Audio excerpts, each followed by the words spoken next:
probably one of the more valid reasons why hospitality is so appealing to me is because I'm actually the son of two psychiatrists. So how people tick and how they react to things has always been, I don't know, something that's been very, very interesting to me.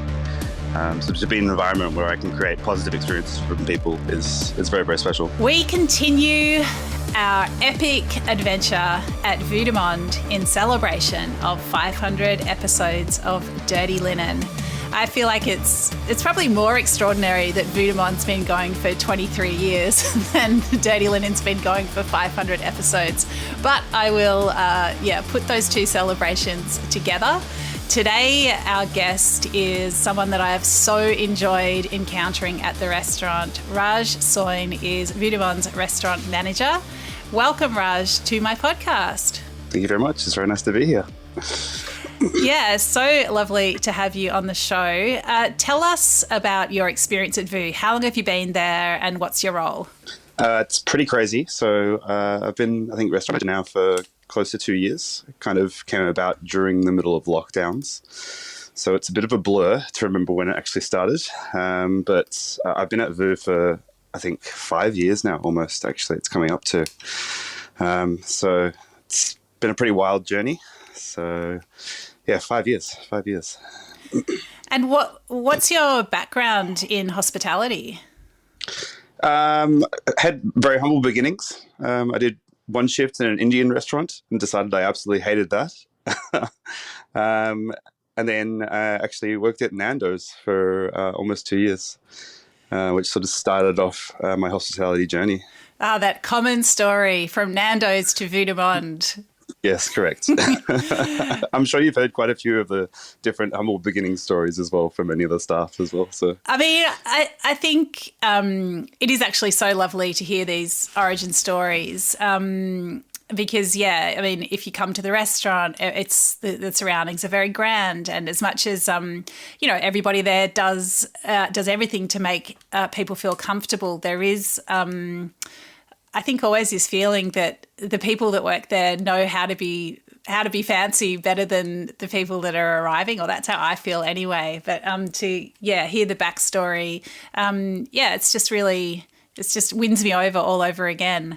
But yeah, tell us what it was about Nando's that turned you onto hospitality. I think I'd come out of school. I'd given myself a try at university. I'd studied philosophy and law. So I'd studied philosophy out of a love and passion for philosophy and everything it represents. And I'd studied law because I had a very Indian father who wanted me to be successful. Ended up hating the degree, dropping out and starting to work full-time in hospitality. And what did you get out of the experience at Nando's? I think at first, honestly, it was just so nice to be paid and have a lot of money at that age. But it was actually just being able to interact with people and being in a social environment that I kind of fell in love with, and I think continues to sort of drive me in hospitality. Yeah, I love that. So what happened next? So Nando's was in Hobart in Tasmania, actually. It was the first Nando's that opened down there. I decided to go back to the motherland, which is West Australia. Continued my very, very casual dining journey.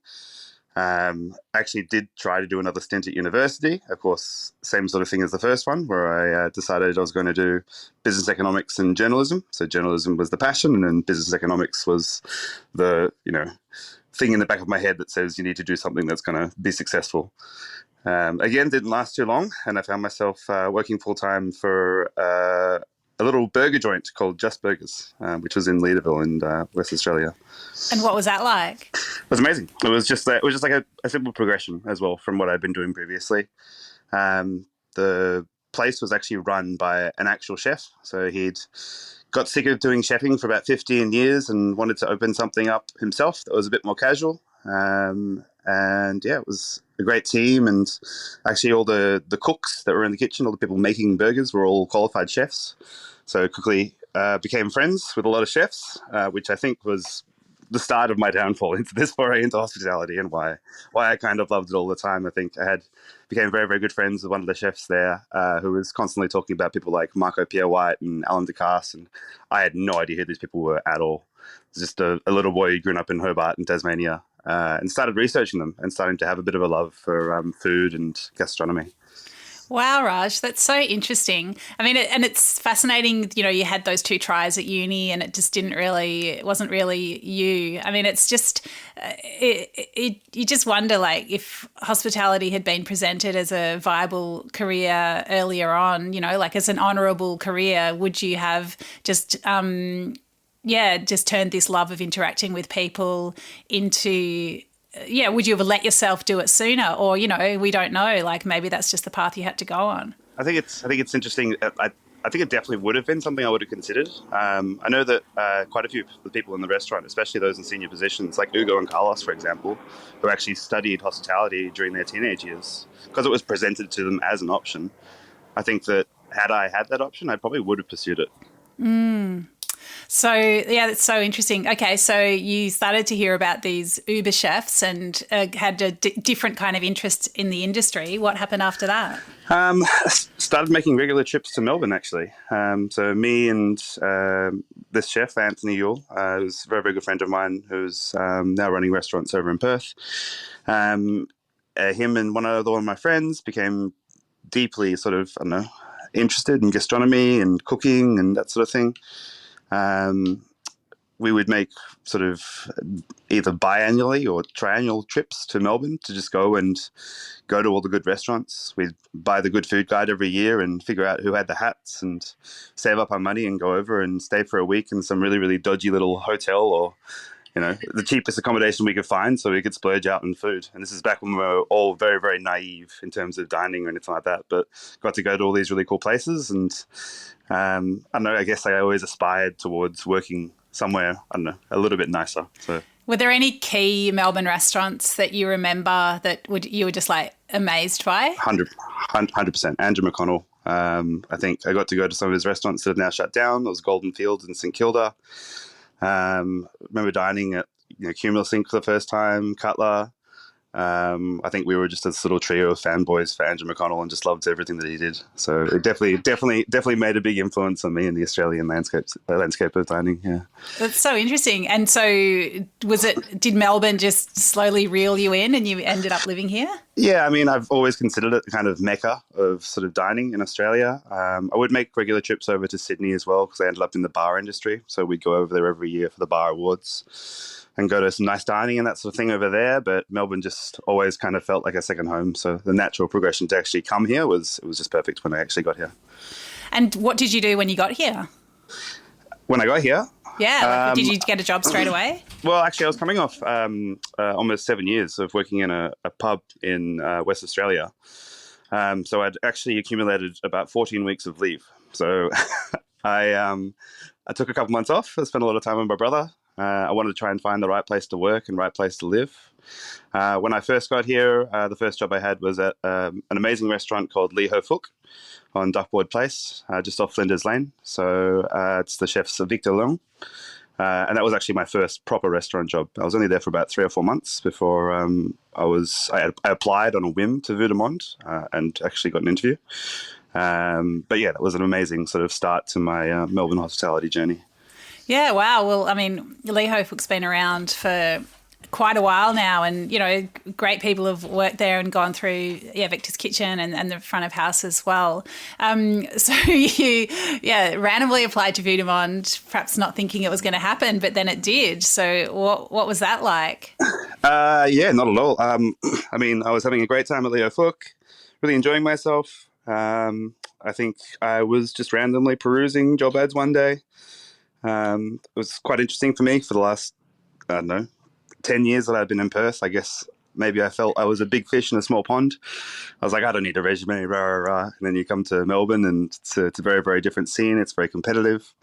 There's a lot of experience required for a lot of jobs. I think I always saw Vue De Monde as the kind of place that it would be like a dream or like a massive aspiration to ever even get considered to work there. It was quite interesting as well because there's a lot of rumours going around about Vue De Monde.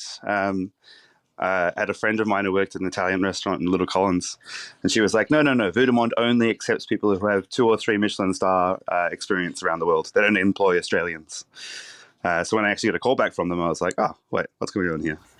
Yeah, right, the legends that preceded the restaurant. The legends, yes. What was it? what do you think you brought? Like, what did they see in you? I think so. It was Christoph, the restaurant manager, I think, who actually saw my resume at the time and saw my experience. So I'd worked for 7 years at a place called the Brisbane Hotel in Perth, which was like extremely well accoladed over the years. Had great operators, had a lot of people who had worked in fine dining before actually coming to the venue as well. I think you saw I had a lot of restaurant experience and also senior management experience. I think it's the same thing I look at now when you have someone coming in for an interview. If someone's got a lot of senior management experience, but they've made it like very, very clear that they want to come and be in a junior position and learn, there's two ways it can probably go. One is that they think they're probably going to excel and get promoted to a management position very quickly, or they're just there because they actually just want to learn. And do you feel like you can pick which way it's going to go? It can be hard sometimes. Sometimes it's a bit of a gamble. For me, I just wanted to come and do 6 months at Vue and just learn as much as I could. And then, 5 years on, I'm still there. So I must enjoy it.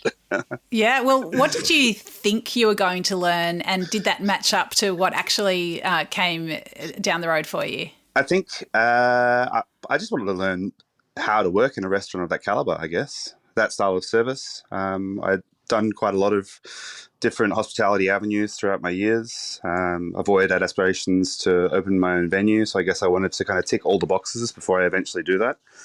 And one of the, I guess, parts of hospitality that I never felt that I'd properly done was, I guess, that level of, it's funny using the word fine dining, but I guess you could, that upper echelon of dining, that nicer style of dining. It was definitely, I think 6 months in, I was kind of thinking, it's like, I was going to give it 6 months, but the place and really way more importantly than anything is the people, and just the wealth of knowledge that I knew that I could just leech and absorb off all these amazing people was just too much to pass up. And so I stayed, and fortunately staying has meant that I've been offered some great opportunities as well. So this episode is proudly supported by OpenTable. Nearly 1/3 of diners are booking same day. So they're making those decisions on the spot. And 10% are making their bookings within just a few hours. And so it's why it's so important to have booking software like OpenTable, which allows your diners to discover you. And so when restaurants are on platforms like OpenTable, they're much more likely to be discovered. We help diners to connect to restaurants. Ultimately, using technology helps you to reattach to those diners. Experience the power of OpenTable. For an exclusive offer, visit restaurant.opentable.com.au/DITW. Give us some real nitty gritty. What have you learnt? What can you do now that you couldn't do 5 years ago? Oh, that's a hard question. I think it's just being able to pursue my idea of hospitality and being creative and being able to try and look at what we can possibly do for the guest and then execute it. I think one of the greatest things that we have at Vue is that we can just try things. And sometimes it doesn't work. And it's also a restaurant that's been around for 23 years. So we've tried lots of things and they haven't worked in the past. But it's extremely rewarding being able to do something for a guest and then having such amazing energy coming back to you because it's worked or it's just been impactful. So, well, I feel like this is the moment to ask you about Sheepy. Sheepy. Oh, God. Who told you about Sheepy? It was Hugh, was it? Or Hugo? No, it was Hugh. There's a funny line that I'll share with you from that evening, actually, which was Hugo, who's obviously the GM, who actually came out to me at one point. He was like, Raj, what are you doing? I'm taking care of a restaurant of 60 guests. You're taking care of a fluffy animal. He meant it in jest, though, don't worry. I think Sheepy was just, I don't know, I guess every single day we all try to look for things that we can do to kind of amplify an experience for a guest. And sometimes it can be the most mundane and silly little things. I think people dining with children in the restaurant is always a really interesting thing. I think a lot of guests that come up, especially if it's their first time, can be quite nervous. they're quite unsure about what's going to happen. They don't know if they're going to be surrounded by 12 sets of cutlery in each side and have to address the waiters in a certain way or have to eat in a certain way. I think we're very good at disarming people at the restaurant and making them feel really warm and comfortable, like in a pretty timely fashion. I think for one thing for a lot of the staff as well, and especially for myself, is if there's a child dining, it's the easiest way to make the parents feel comfortable is to make the child feel comfortable. And so this beautiful little girl had a beautiful little stuffed animal, and I just basically spent my entire night taking care of the stuffed animal. So, and it ended up becoming a bit of almost a joke throughout the evening, because it was like, what else can we do? It started with a little glass of water and a little napkin for Sheepy, which is this little plush toy. I got her a little stool to go by the table. And then it just progressively got bigger and bigger after that with, the chefs contributing. And I think Hugh made the joke. It was like, hey, maybe we could do a souffle. And I was like, that's not going to happen. And then Claire, who I know you've also interviewed as well, the sous chef, she was like, no, we can make this happen. So I found a little vessel for a souffle, and we made a mini souffle, and we did a little mini rocher of ice cream into the souffle for Sheepy right at the second last course. So that's so amazing. And I think it's probably almost the epitome of the silly things that we can do. But I don't know. I think that it's probably going to create a memory for this little kid that they're going to remember for the rest of their lives. And I'm sure the parents appreciate it as well. So it's pretty lovely. Yeah, it's so amazing. I mean, you mentioned the people that you work with. Can you talk about the culture at Vue De Monde? Absolutely. I mean, I know that when you've announced this podcast, you've talked about the fact that it's been a controversial restaurant as well as one that's been very lauded. There's been many different iterations of a restaurant. Any venue that goes through 23 years of operations is going to have its high points and its low points. I'm not really sure where the restaurant was when I started 5 years ago, because I didn't really understand all the dynamics. But I feel that if this version of the restaurant now isn't one of the best versions that it's been, then I would be very surprised. I think the culture that we have of learning, of wanting to take care of guests, of not having ego, of just being focused on the right thing and not the wrong, is pretty amazing. Again, the people that work at Vue De Monde, like I'm going to try and list them, but I'm going to miss a few, from Hugo, Carlos, Dorian, from Christoph, who's worked there in the past, Chris Marshall, Hugh Allen, Claire, like the amazing work, like wealth of knowledge that these guys have, and the fact that every single one of these people are focused on the guest and would do anything for the guest is pretty crazy. And I think it's one of the reasons why we create amazing experiences.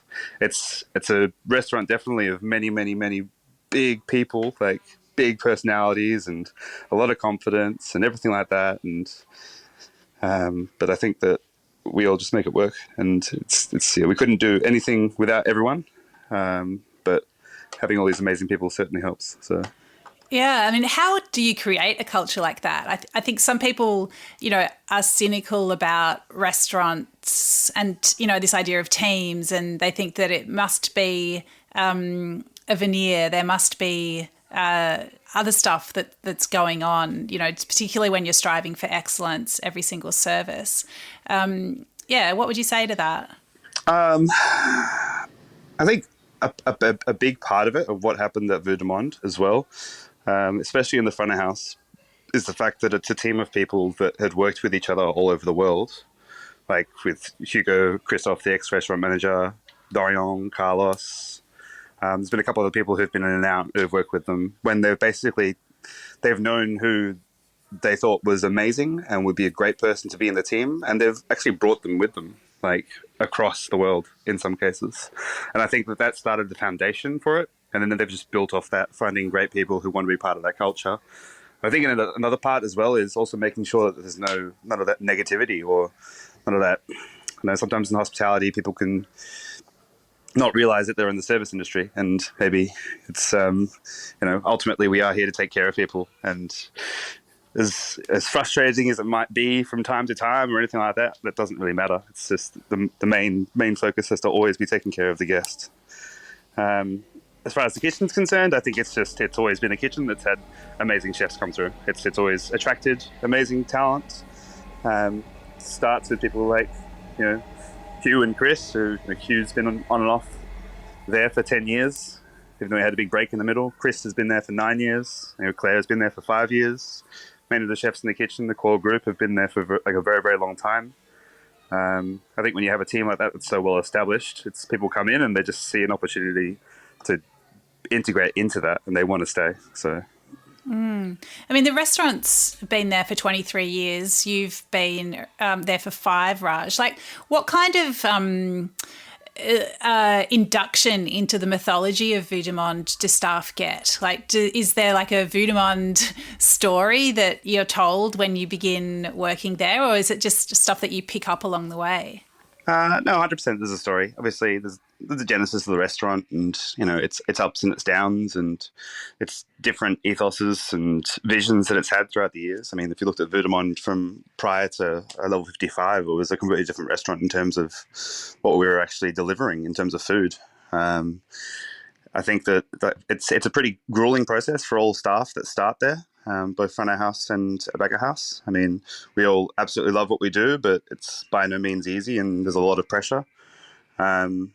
For example, in the front of house staffing, it's everyone gets given it's almost like a 55-page induction book with the full history of the restaurant and information about everyone who makes everything and the team and where everyone comes from and what their background is. Shannon Bennett, albeit not attached to the restaurant in any business capacity, is such a huge important part of the restaurant.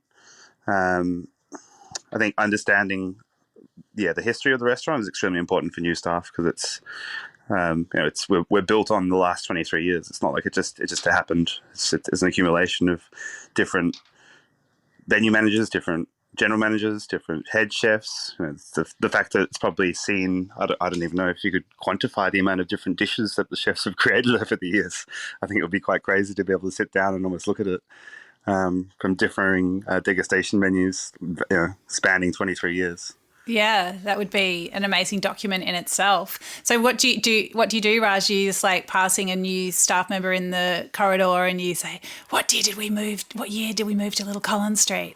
Is there a quiz? Are there quizzes? Is it just what is it? How do you make sure? There are quizzes. I'm a very big believer of staff doing everything on shift. I don't like giving homework. I think that all the training we can do, it can be done on shift. I think, or maybe apart from the first 2 weeks, because it's just so intensive. So there's a lot of just little pop quizzes here and there. Little like, what's this? What's this do? Where's this from?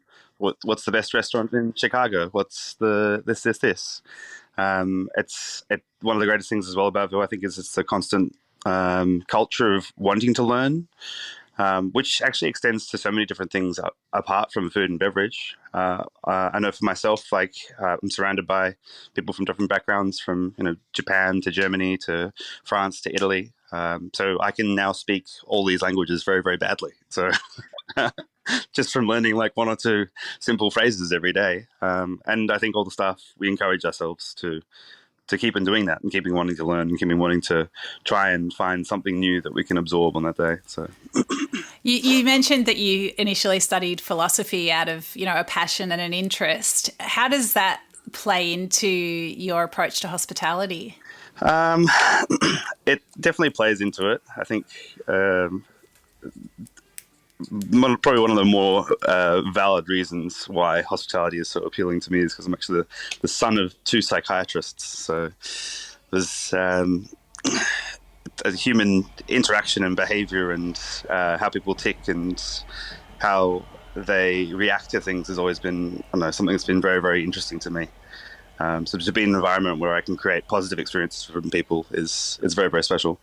But also just get to watch people. It's actually the most interesting thing in the entire world, and we get every breadth and depth of life and affluency and everything that comes through the restaurant. Yeah. I mean, what do you think is important about what you do? What do I think is important? It's pretty crazy. I think that 80-90% of our guests are there celebrating something really monumental. whether it's a 50th birthday or a wedding anniversary or graduation or something like that. So we get to be part of these pretty amazing and important experiences for groups of people every single day, and every day as well. It's just another day in the office for us. So it's making sure that we don't forget. It's like no. This is like for 50 of our 60 guests that come in, like they're celebrating something that's extremely precious to them. And it's being part of that experience as well, which is super rewarding. Yeah, well, I've had the privilege of being in a few staff briefings just before service begins. Yeah, you've seen it as well, yeah. Yeah, you just see you going through the guests and whether you know what occasion they're there for. And I think, everyone listens with real attention. And I guess it's part of that process of, remembering that it's important what you do. Raj, where you mentioned that you wanted to have your own place at some point. Is that still the dream? Yeah, 100%. What kind of place are you envisaging? To be honest, it'll probably be like a small bar with like a food offering. I've thought about it a lot over the years. I think the reason why I sort of slowed down my aspirations there was because I realised the amount of work it actually takes. I don't want to just enjoy myself a little bit more. I think Vue definitely put a little bit of a roadblock there as well, because I just wanted to stay and try to absorb as much as I can from the business and the people. So we'll see. Maybe it's the next step after Vue De Monde. Love it, Raj. Well, thank you so much for sharing with us today. It's always a pleasure to encounter you in person or on the podcast. I really appreciate you giving us your time. Absolutely. My absolute pleasure.